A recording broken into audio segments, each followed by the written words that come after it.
All right, what's up, synth tubers? This is Dawless Den again with another video featuring the Hapax and some generative cool melodies. So let's jump right in and see what we've been cooking today.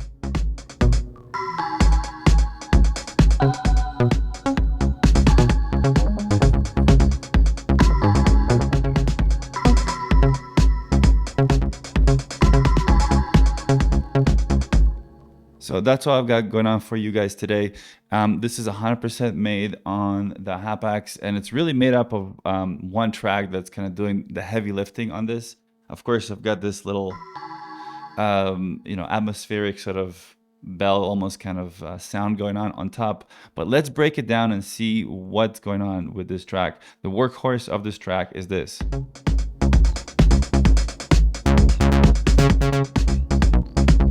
This is the ARP 2600, the Behringer clone. I've got that sitting way over here in the corner.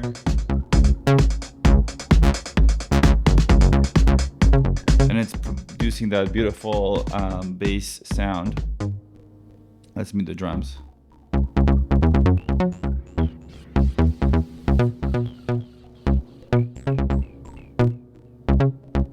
So what's going on with this patch? By the way, before we jump into it, please subscribe to the channel, share, comment, like, etc. A lot of you are watching are not subscribed. So if you like this kind of content, please, it really helps the channel. You know what to do. But yeah, let's get into it. So the workhorse, like I said, is this track number 1. And then what goes on with it is really, really interesting. So I've got like 5 or 6 different MIDI effects. And if you look at the actual notes on this track, there's just one. This is the sort of classic move I do where I just lit one note. And if we start peeling back the effects on this track, you'll hear, if I go ahead and mute literally all the effects, you will start hearing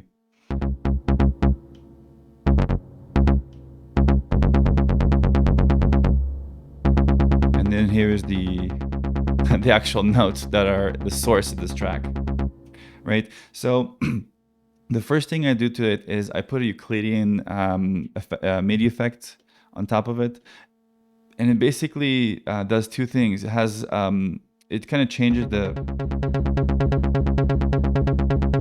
so you can kind of hear it playing, and it has 10 steps, 6 pulses, so it alters the beat or the rhythm of this pattern because it only lets a certain amount of notes come through with this pattern. And so that's kind of the first thing that we do.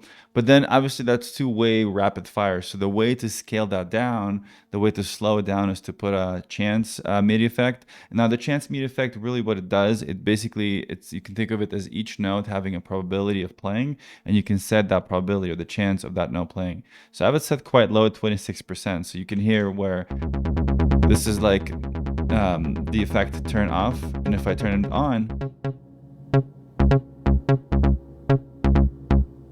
right, that's 26%. So we bump it up, more notes are coming through, right?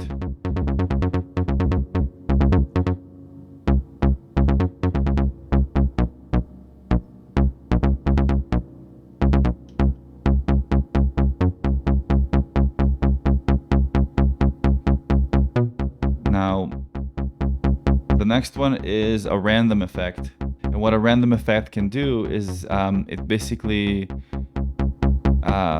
every note, it either applies these changes to it or it doesn't.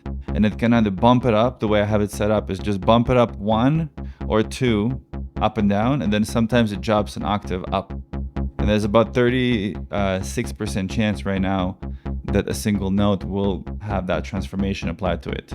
So let's take a look when we turn that on.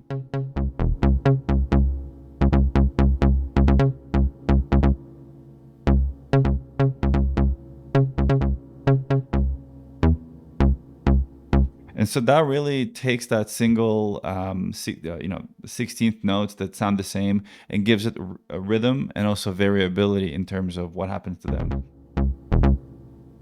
Now, the next 2 is outputs. So it basically, I talked about this in my other videos, but it takes the MIDI signal and just sends it to another MIDI instrument, right? And so that's how I just have the Nord here set to some kind of effect kind of background sound. So it's basically feeding off of the MIDI data and just doing its like weird little effect background. And I figured try to do that on the virus as well. So you can hear those little chirps. That is 100% the virus responding to this MIDI data and just kind of giving it a bit of texture, if you will. So there you have it. That is the workhorse for this this patch. And of course, you can play with the filter on the 2600 and kind of make it different. But I think because this is a 3/4 time signature, it really needs that drum kick to accentuate the rhythm. So let's bring that in one at a time here. So let's bring just the kick in.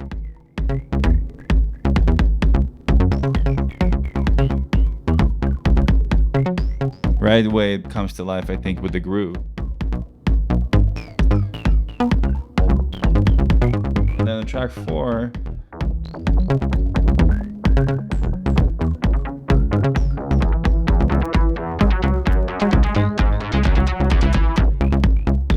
so I've got this other layer just playing there in a loop. But let's bring the rest of the drums back in.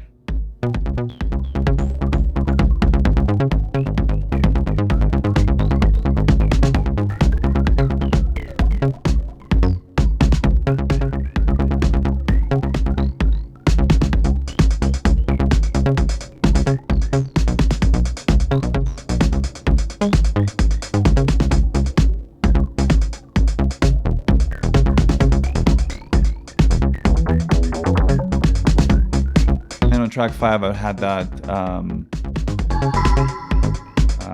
don't know what they call it, bell, what is it called? It's called BS90 again. So there you have it.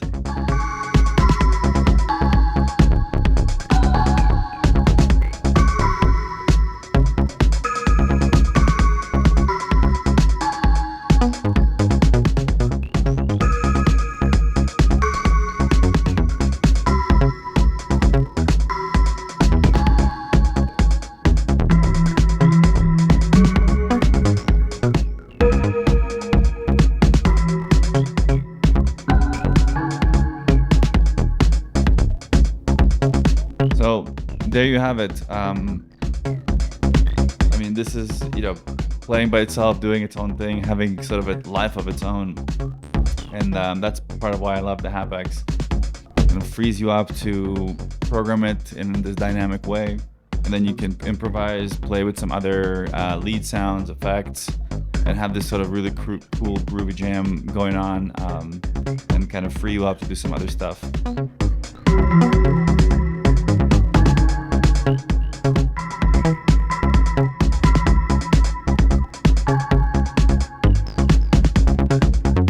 Anyways, hope you liked it.